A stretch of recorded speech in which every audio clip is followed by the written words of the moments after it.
এখন বাজে সকাল 6:30। আমি এখন থেকে ব্লগটা শুরু করলাম। প্রতিদিনের মতো বাগানটা আমি তোমাদের দেখালাম, কারণ আমার ভীষণ ভালো লাগে সকালবেলা উঠে এই বাগানের দিকে তাকাতে। তার সাথে সাথে আকাশটাও দেখি একটু, আজকের ওয়েদারটা কেমন হবে। দেখে তো ভীষণ ভয় লাগছে, সেই গরমের ভয়ে। এত ভীষণ প্যাচপ্যাচে গরম পড়েছে, একদম ভালো লাগে না। এই মাছের মাথাগুলো সকালবেলা নিয়ে বসে পড়লাম, কারণ আজকে রান্না হবে এই মাথা দিয়ে। আমি করব একটা নতুন রান্না ঘরোয়া পদ্ধতিতে, তোমরা দেখতে থাকো। সাধারণত মাছের মাথা দিয়ে মুগের ডাল অথবা কোনো পুঁই শাকের তরকারিতে বা কোনো তরকারিতে মাছের মাথা দিয়ে হয়। আমি এখানে আলু দিয়ে মাছের মাথা দিয়ে তৈরি করব। সেই জন্য কড়াইটা বসিয়ে দিলাম। কড়াইটা ভালো করে আমি তাতিয়ে নিয়েছি। মাছের মাথাগুলো আমি নুন হলুদ মিশিয়ে নিয়ে ভেজে নেব। এটা কিন্তু রুই মাছের মাথা, একটা মাথায় ওইভাবে পিস করে দেওয়া হয়েছে। আর খাবো আমরা এই 3 জন, তাই অল্প করেই নিয়ে এসেছে।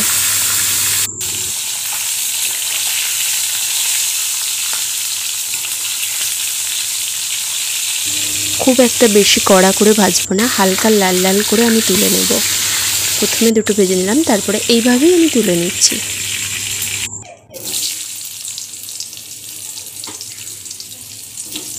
ওই তেলেতেই আলুগুলো দিয়ে দিলাম। আলুটা লাল লাল করে ভেজে আমি তুলে নেব। এইভাবে লাল লাল হলে আমি আলুগুলো তুলে নেব। তারপর ওই তেলেতেই, আমার আর তেল লাগবে না। তোমাদের যদি মনে হয় আরও একটু এর মধ্যে তেল মেশাতে পারো, আমার আর তেল লাগলো না বলে আমি আর তেল দিইনি। তারপরে আমি তেজপাতা, শুকনো লঙ্কা আর গোটা জিরে দিয়ে দিলাম। একটা পেঁয়াজ কুচিয়ে সেটা দিয়ে দিলাম। এটা আমি লাল লাল করে একটু ভেজে নেব।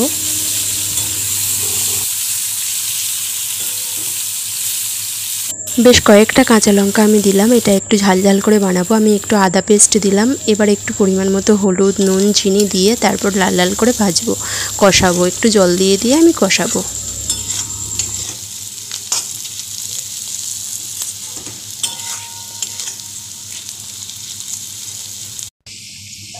কষানো প্রায় আমার হয়ে গেছে, তেল ছেড়ে এসেছে। এইবার আলুগুলো আমি যেগুলো ভেজে রেখেছিলাম সেগুলো আমি এর মধ্যে দিয়ে একটু কষিয়ে নেব। কষানোর পরে তারপরে আমি জল ঢেলে দেব।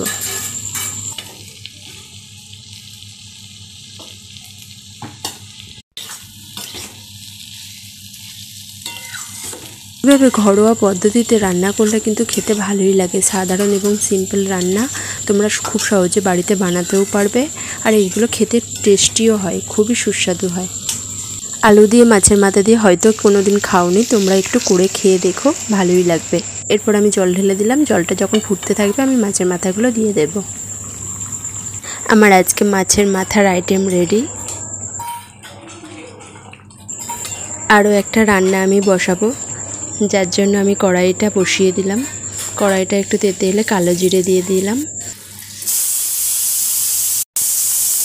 এটা আমি তিতার তরকারি করব, উচ্ছে দিয়ে, ঢ্যাঁড়স দিয়ে এবং আলু দিয়ে। শুধু এইরকমই একটু ভাজা ভাজা টাইপের হবে, হালকা একটু জল দিয়ে। এরকম সাধারণ ঘরের প্রতিদিনের খাওয়ার জন্য একটা তরকারি করলাম। আশা করছি তোমাদের ভালোই লাগবে আমার ভিডিওটা দেখতে।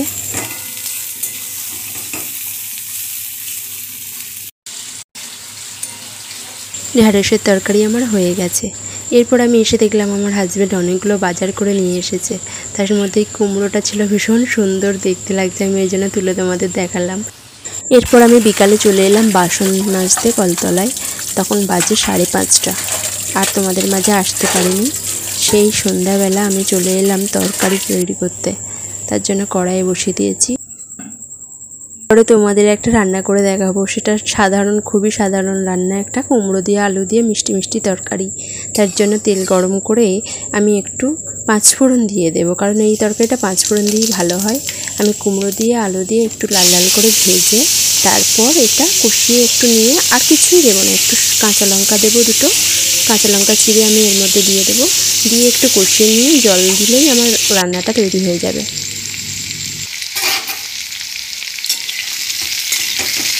আমার রান্নার রেসিপিগুলো কেমন হয় তোমরা একটু কমেন্ট করে জানিও। তোমরাও কি ঘরোয়াভাবে এইভাবে রান্না করো? সেটা আমার জানতে খুব ইচ্ছা করে। তোমরা জানালে আমার ভালো লাগবে। আর ভিডিও যদি ভালো লেগে থাকে তাহলে লাইক করে দেবে।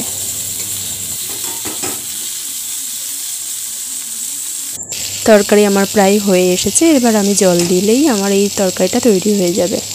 আলু আর কুমড়োর তরকারি শুধু থাকবে রাত্রিবেলা, আর রুটি তার সাথে। আজকের মতো ভিডিওটা এখানেই রাখলাম। সবাইকে নমস্কার।